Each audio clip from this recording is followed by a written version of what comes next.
Save the city or catch your greatest enemy. You can't do both. I'm sorry, what did you just say? You can't do both, I said. No, I mean the other thing. Save the city or catch your greatest enemy. You think you're my greatest enemy? Yes! You're obsessed with me! No, I'm not. Yes, you are. No, I'm not. Yes, you are! Who else drives you? Welcome back to Thinking Critical. This is Wes. It's time to to talk about all things Batman. It's This Week in Batman. And obviously with me is the man behind Popeye Culture, a contributor to BatmanNews.com, Josh McDonald. How you doing? I'm doing well. My allergies are kicking my butt today, so if I sound a little nasally, I apologize. And we'll see if my internet will cooperate today since it gave me some issues on Saturday. We shall see. You had a little hiccup there at the beginning, but we're going to be fine. We'll get through this whether or not your audio is good or not. Let's put it that way. So we'll be talking about a few quotes about the upcoming The Batman movie coming out of, obviously Warner Brothers. Talk about some of Josh's expectations for the movie. We'll talk about Fear State Alpha #1, the big comic book that came out this week leading up to the event. We've also got a Batman Superman annual from Gene Yang. We'll see if we're on the same wavelength on that one, and then we'll talk about some of the Batman news that we're expecting from DC FanDome. But before we get into all this, I do want to say we've got some beautiful variant covers from our friends over at Comics Elite. This week it is Batman Fear State Alpha. These three covers are from Nathan Zerdy. Going from left to right, the cover A is, I believe, printed at 3,000 copies. We got the new school Scarecrow behind Poison Ivy. Cover B features Poison Ivy with old school Scarecrow in the back. That one's got 1,500 prints on it. And then cover C, which features prominently Poison Ivy herself, is printed at 1,000. So if you're interested in those, there's a link in the video description. So you can go visit Comics Elite and hopefully pick yourself up some of these wonderful Nathan Zerdy Batman Fear State comic covers. Now, these are beautiful covers. We'll see if we agree on Batman Fear State when we get there. But we do have a movie coming up here, Josh McDonald, from Matt Reeves, the man behind Planet of the Apes trilogy. Seemed kind of exciting to bring him in on the Batman. Not the most. I just don't think Robert Pattinson is Bruce Wayne, but we shall see how it goes. It looks like it's going to be like a Batman year one kind of situation. And I think Matt Reeves said he wants this to be the most emotional Batman movie ever, Josh. That's actually kind of a high mountain to climb. There was a lot of emotional stuff in that Nolan trilogy, specifically with Bruce not being able to save the love of his life and then having to kind of deal with it and the betrayal by Alfred that he ends up finding out. So got a lot of stuff to work on there. Yeah, I mean, I think the note that he wants us to be the most emotional Batman movies is definitely a big hill to climb, and I think it just depends the approach that Reeves takes with it. I'm with you. I'm not overly excited about Robert Pattinson as Batman. I think he's a good actor, but for me, I just don't really see him as Bruce Wayne or Batman. The one thing that I'm looking forward to the most about this movie is it looks like they're leaning heavily into the detective aspects of this. And I think that could be a lot of fun. I know there have been some early screenings that just general audiences have seen, and it looks like they're taking almost like a horror type route. It reminds me of Seven. Yes, so it looks exactly like Seven, but with Batman in it. Yes, and I love Seven. I love David Fincher films. So if Matt Reeves is going that route with Batman characters, I am down. Like, just sign me up. I'm there. I'll watch it. I'm excited. We shall see. We've got the pictures of, I think it's the Riddler. Looks really strange. I don't know what they're going for there, but the Penguin looks very interesting. So we're getting some of the mainstay villains within this. And I think I don't think Penguin's going to be like the big bad yet. I think he'll be in the background before he kind of emerges maybe for a possible sequel. Yeah, one of the things they mentioned too is that Gotham will be more of a character than it's ever been in the films, and some of my favorite Batman books involve Gotham City almost as a character in the background and just the seedy nature of it. So to me, I think that'll be exciting. I think that's where you're going to kind of see Penguin living, at least for this first film, as kind of a representation of the city itself. But I think it'll be good. They cite Batman Year One as inspiration. They cite The Long Halloween. I think you can see aspects of both of those. And Reeves seems smart enough that he doesn't necessarily want to do the origin story, but just pick up early on in Batman's career. So it looks like we're going to get a bigger focus of him trying to figure things out and learn from his mistakes. So I think it'll be good. I hope he's been reading City of Crime, because there's not a better comic story that really encapsulates just what a seedy character Gotham itself is, and what a mountainous villain it is to overcome just to live in Gotham and not go insane. Completely agree. It looks like they're keeping this street level. I love Batman at street level, so I'm hoping for the best. And obviously, I believe there's going to be a streaming show coming out of this, kind of like what they're doing with Peacekeeper and the Suicide Squad. So look for a very emotional Batman. I think it's going to be hard to overcome what Nolan did with that trilogy, because that wasn't just, balls to the wall comic book action. There was a lot of emotional beats to that. But I think if there's a director to do it, Reeves has done a very good job, especially with the Planet of the Apes. Agreed. So let's. I was just going to say, I enjoyed Planet of the Apes way more than I ever thought I would. So it's absolutely fantastic. Let's get into these comic books. So we had Fear State Alpha #1. This is from James Tynion and Riccardo Federici.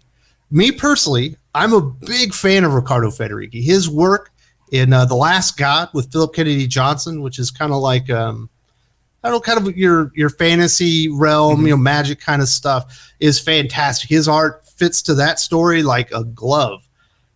It doesn't feel like it fit this story, Josh. Yeah, I mean, I think when you get to do something as extravagant as The Last God, if you certainly switch to do stuff that's just a book of nothing but people having conversations, it's gonna feel a little underwhelming. But I still thought it looked great. I love his art. I was happy to see him there. I will take his art any day and not complain. But I wish he had more to work with, considering he was stepping in on a Bat book. Yeah, because The Last God, you're seeing all these like dragons and monsters and these creatures, and you get in this Batman Fear State, and I understand that maybe some people haven't been keeping up with the Batman. You've got read a lot of books to be prepared for Fear State, so this is like your one-stop shop. But it is a massive exposition dump. Oh, 100%. And I mean massive exposition dump. It is literally just people talking. Literally just people talking. I mean, the whole purpose of this book became pretty clear that this is for the people who haven't been reading all the Bat books and then don't know all the different plots going on.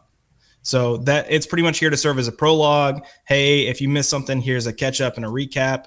There you go. It's a nice little package. So there's nothing new or nothing overtly interesting, but I will say that I felt like Tynion, in a weird way, executed this issue better than he's executed these plot lines in his other books. So I'm sitting there reading it. It was a bit of a slog, especially if you knew a lot of the stuff they were talking about. And did we even really see Bruce Wayne in this book? Not really. I mean, just a little bit at the beginning, but that's about it. So yeah, we saw Jace Fox there at the end more than we saw Bruce Wayne. And there was certainly a lot of talk of Alleytown. So if you haven't been keeping up with Catwoman and the Alleytown story where she's kind of taken over and she's running it, the magistrate are coming in to kind of take over there and I guess make an example using her. And we saw, who was it? Oracle's been kicked out by, I guess, the anti-Oracle. So we've seen that character. We haven't met the character, but whatever there is that they're doing has been introduced. And that was about as exciting as it got. Yeah, that was pretty much the only new aspect of this book was anti-Oracle. Everything else is kind of retreaded material. And some of the stuff that they featured here happened prior to how things ended in previous books. I'm definitely not looking forward to anti-Oracle. For me, this is the third attempt that they've tried to make an evil Oracle. And it's been tired. They haven't been successful. I don't have much faith in this venture either. But that was really the only new thing that was in this issue, was introducing anti-Oracle. And I will say this for new readers, if I think they come in here, what's the name of Magic Molly, Mighty Molly, whatever her name is? Yep.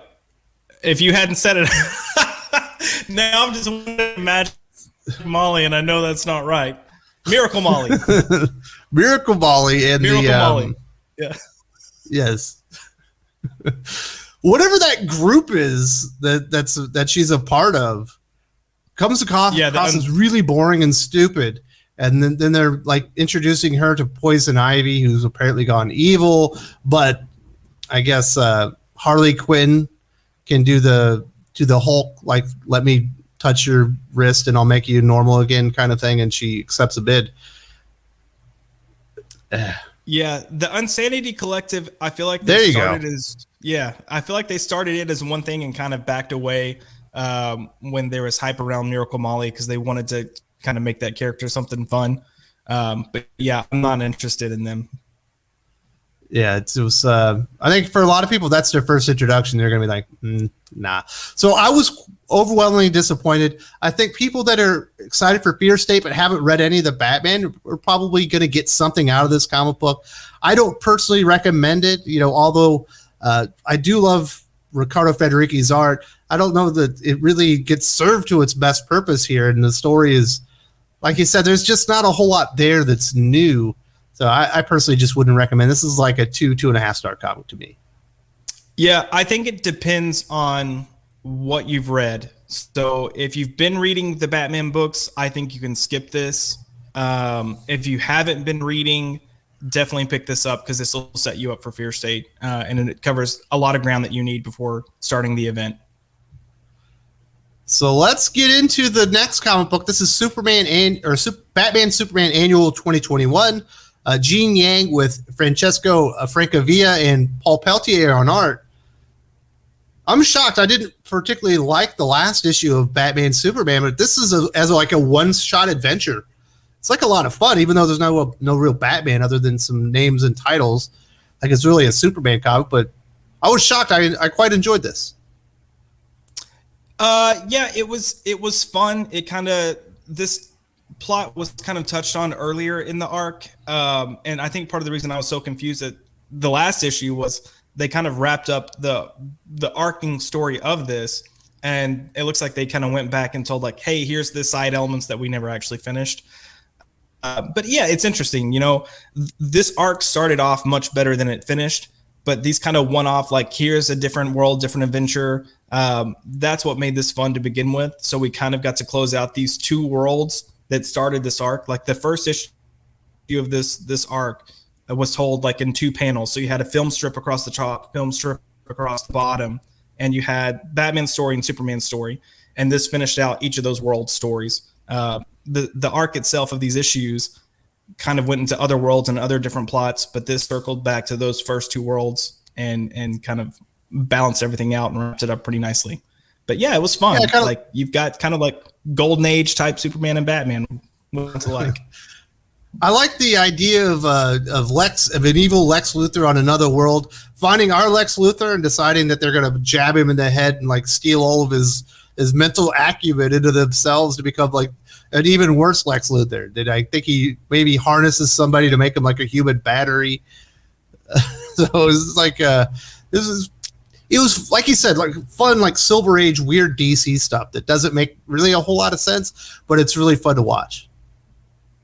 Yeah, it's definitely got that vibe going. And again, these are plots that were started like in the first issue of this arc, I think back in Batman Superman number 16, I believe. So kind of seeing everything come full circle. It's a little zanier than how it started. And I think the craft of the writing wasn't as strong as how it started, but it was still enjoyable. And then I will say this with the art, which in itself is perfectly fine. It is jarring in comparison to Ivan Reis. Like it doesn't make sense that you would go from one of the most intricate, like slick comic book artists of our time to something I want to call more basic, but it's more rudimentary by design. Yeah, it's Francavilla that did the first part of the story, right? Mm-hmm. Yeah. His art, I feel like it works with, kind of street level, seedy type stories, kind of noir. But this, it just did not. It's kind of like Jorge Fornes, but I think Jorge Fornes is better. Yeah. And I feel like Francavilla rushed. So I feel like he kind of came on last minute to do this because it looked even rushed and sloppy for what he usually does. Yeah. So, like I said, it's jarring in comparison. What if you've been reading Batman, Superman, you'd be like, "What the hell is this?" It just looks so different.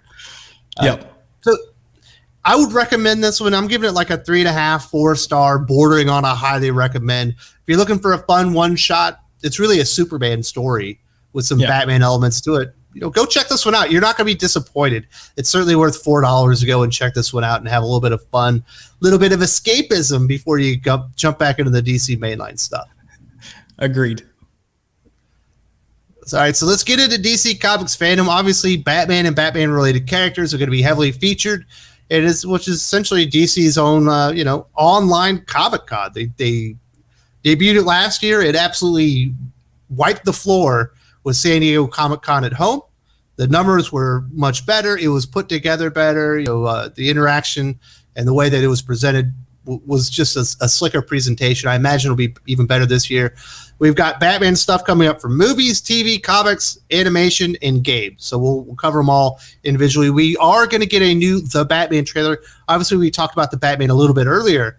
What are you expecting from this Batman trailer? Have you heard any rumors? Are we going to see a full-fledged Riddler and his old, or his kind of what you'd expect Riddler to look like, rather than this like hazmat Riddler?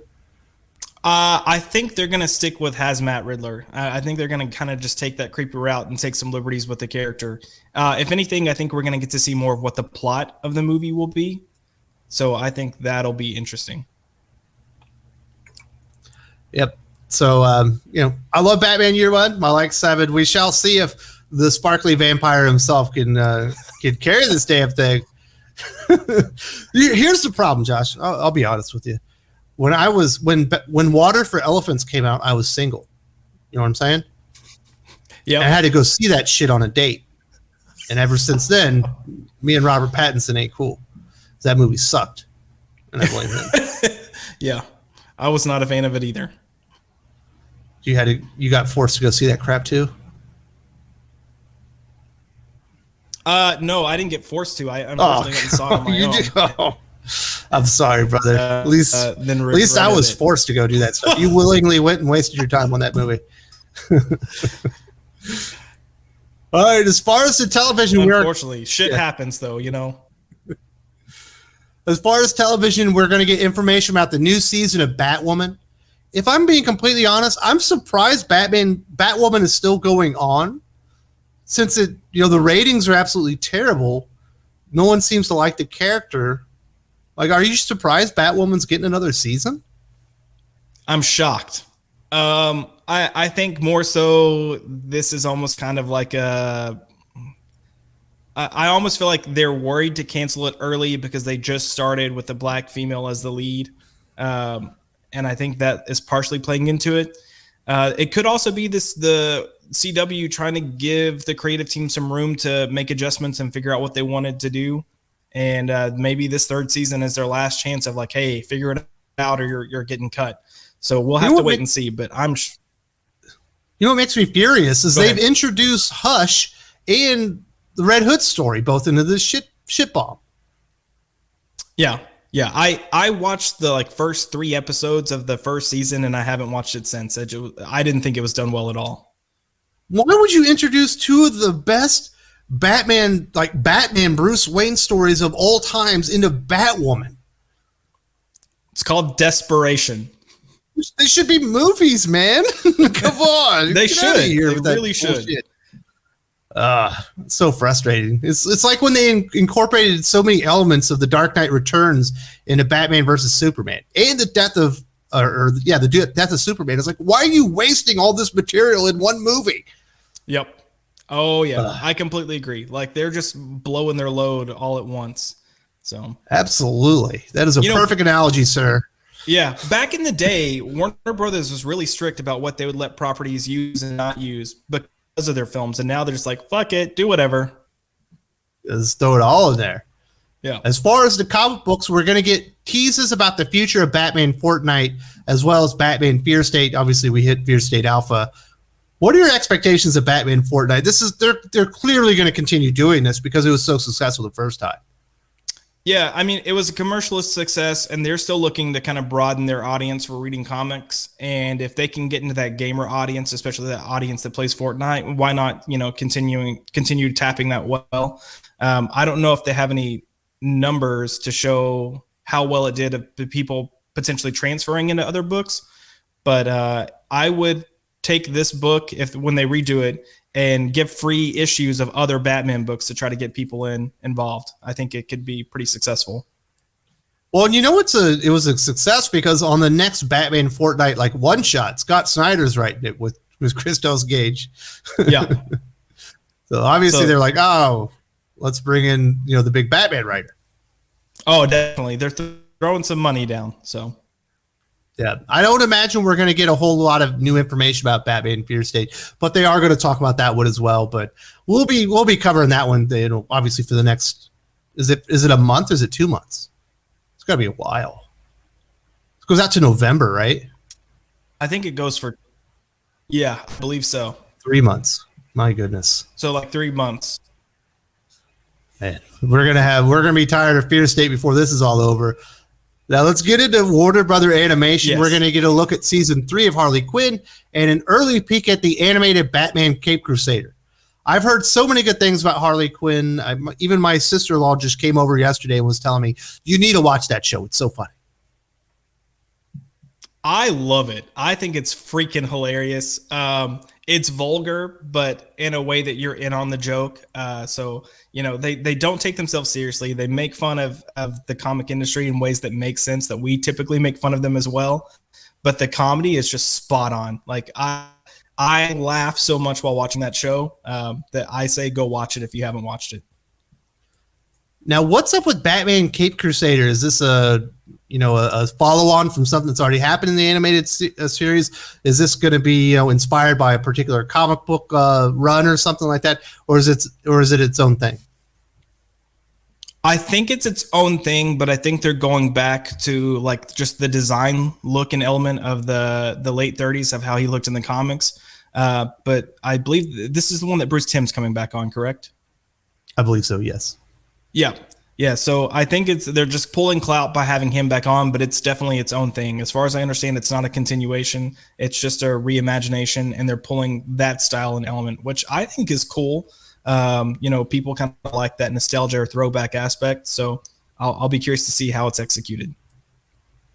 And then the last thing that they're going to talk about is the Warner Brother Games tease of Gotham Knights. I think we got a tease of Gotham Knights last year, and there's been essentially crickets since then. And this is the one from the new company, right? It's not going to be the one by Arkham Asylum and all that, right? Correct. Yeah, we got a full tease last year. They basically had like a gameplay trailer of it that they showed, and this is where you'll have the associates of Batman kind of running Gotham and helping Gotham.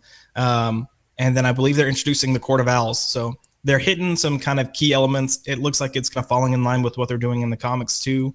I'll be interested to see. I know people are excited to play as some of these characters. Red Hood seems to be getting a lot of buzz for it. I think DC in general is leaning heavily into Red Hood. So I think that's a character they're pushing to elevate across the board. They should. Jason Todd is badass. He's got one of the coolest stories in the entire DC history. I agree. He is badass. There are plenty of people that I write with at Batman News that will disagree, but I do think he's a fun character if you use him correctly. I mean, Dick Grayson's my dog, right? Like, he's my homie, but like Jason Todd's like my little like side eye. You know what I'm saying? Yeah, look at that. It's pretty nice. You know what I mean? I thought you were going to say Jason Todd was your side piece, and I was like, okay. No. I don't want to be that far. You could use that analogy, I guess. He's the one I'm cheating with. Yeah. Agreed. He's a badass because he kind of breaks the mold of the standard hero. So that's nice, especially in the context of the Bat family. And I enjoy it, and I think that's why he's popular. And he's not the way he is because he's like inhuman and he's given up on humanity. He's the way he is because he's broken, and then he's like, he's lashing out. He's too emotional. He needs to be able to control himself. So you have a really cool character journey that I think a lot of people can relate to. Sometimes when you've had enough and you do things that you wish you hadn't done later. Agreed. And they kind of keep him on that nice little tilt there. Cause he had a broken family. He was personally broken clearly by Joker. And then he was kind of felt betrayed by that family when he came back. So there's so many elements to him that I feel like you want to root for him more to be a good. Can you hear me? Mm-hmm. You were cutting out a little bit. You Okay, were fine. sorry. It blacked out again. That's why I was asking. We're good. All right, John, we probably talked about that enough. We did have some audio tech difficulties due to the connection with Josh, but I'll edit out a couple parts here and there, but for the most part, people will get what we were talking about. Josh, thank you so much for joining me today. We talked about the statements from Matt Reeves concerning the Batman being the most emotional Batman movie ever. We talked about Batman Fear State Alpha #1. Also, Batman Superman Annual 2021 and the DC Batman stuff that's going to be at DC FanDome. Do you have anything else to say before we wrap this bad boy up? No, I'm just glad it's a light week in Batman comics so I can take a breather. Absolutely. All right, later, brother. Later, brother.